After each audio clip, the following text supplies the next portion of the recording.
Okay, so this is Mr. Summers. Hello for the first time, at least to some of you. And what I want to do today is, the first thing I want to do is kind of set the scene with Plato's Apology. Give you a sense of what the text is about and what the class is going to be about. So let's open up. I prepared a little PowerPoint here. So, what is the Apology? So the Apology is the record, or a record, of Socrates' defense at his trial. And now you might immediately ask, but wait, Mr. Summers, what trial are you talking about? So just so you understand, Socrates was in the business of made it his business to practice philosophy. And the way that he did that was he would go around in Athens and talk to people. They would tell him what they think about a given topic. And then he'd begin to question them, asking them, why they thought what they thought. And he would start pointing out the flaws with their beliefs. And so this obviously got a certain number of people upset, and finally they put him on trial. Now, the dialogue, if you look at your text, this is the textbook. If you look at the text, you'll notice it says Plato. It doesn't say Socrates. Now, Plato was a student of Socrates, and he claims to have been present at the trial, and we really don't have any reason to doubt that. Accounts of the trial were written shortly after it. There's another account given by Xenophon, for example. And if Plato were claiming to be at the trial and he published it, and people would have known, he wasn't there. So he is a credible witness to the trial. Now, he did want to vindicate Socrates, right? So Plato is very supportive of his teacher. Indeed, Plato is the primary, he's the guy who carried on the torch of Socratic teaching, and then, of course, added in some of his own things as well.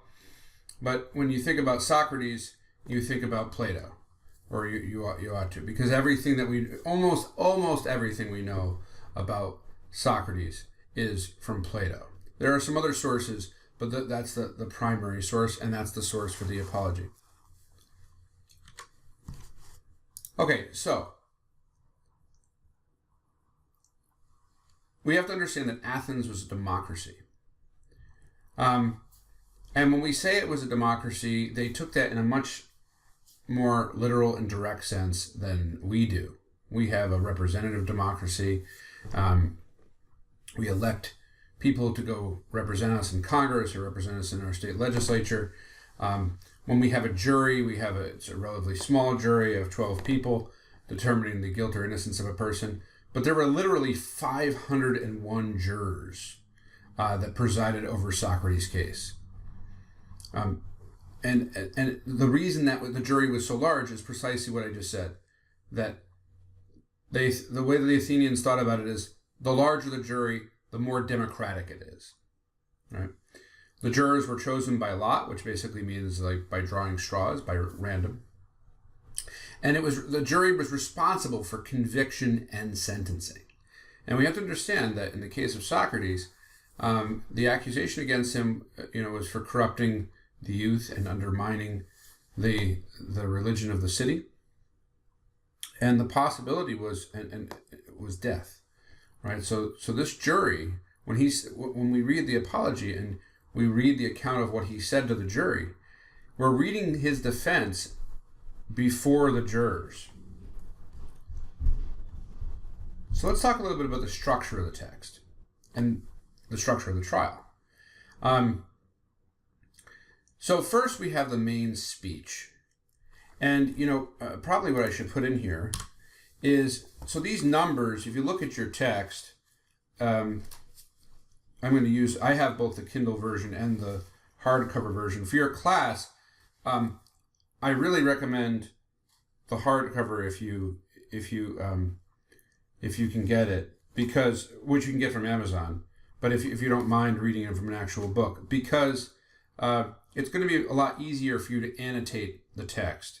You'll see in my text I've got, and I'll talk about this in a subsequent video, you'll see I've got all sorts of notes. Even though I've read the Apology more times than I can count, I've got all sorts of notes written in the margins. Of course, you can do that in Kindle too, but it's a little easier to do it and more effective to do it by writing out.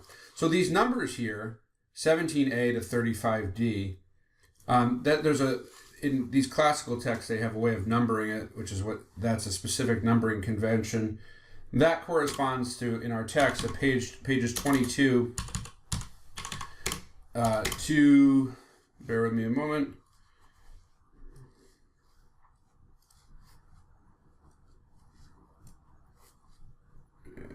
35d to page 39. So that's the bulk of it, right? The main speech, of course, is the primary part of the text.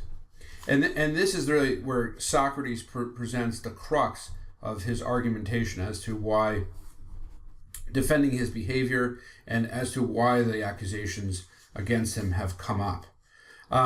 Then we have the conviction and counter assessment, where his accusers speak to him and the jurors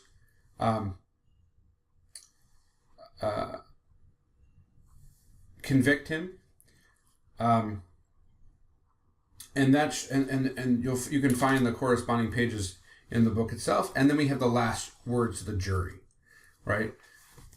Now, you may have noticed in what I've said that I've already kind of given you a spoiler alert, right? And I'm about to give you even more of a spoiler alert, but I want you to read it anyway. In the end, Socrates doesn't convince the jurors to acquit him, to find him not guilty. There's no, melodramatic introduction of last-minute evidence that saves the day, right? He's convicted, and the death sentence is imposed. And as you read the text, as you'll find, he just about embraces the death penalty. And what I mean by that is that he could have, there are various ways in which he could have either been found not guilty or avoided being put to death and taken some other punishment, but he chooses the death penalty effectively. And throughout the course, you should be asking yourself, and these are the two questions I really want you to start your reading with. Why would somebody do that? That is, why would somebody choose death? And why would Socrates? And that's really what we're trying to get at in reading this text, right? And that's why I've given you the end already, the spoiler alert, because the meat, the substance of Plato's Apology is not found in what happens, but in why it happens. So that's it for this video. In a moment, I'll also post a video on the syllabus.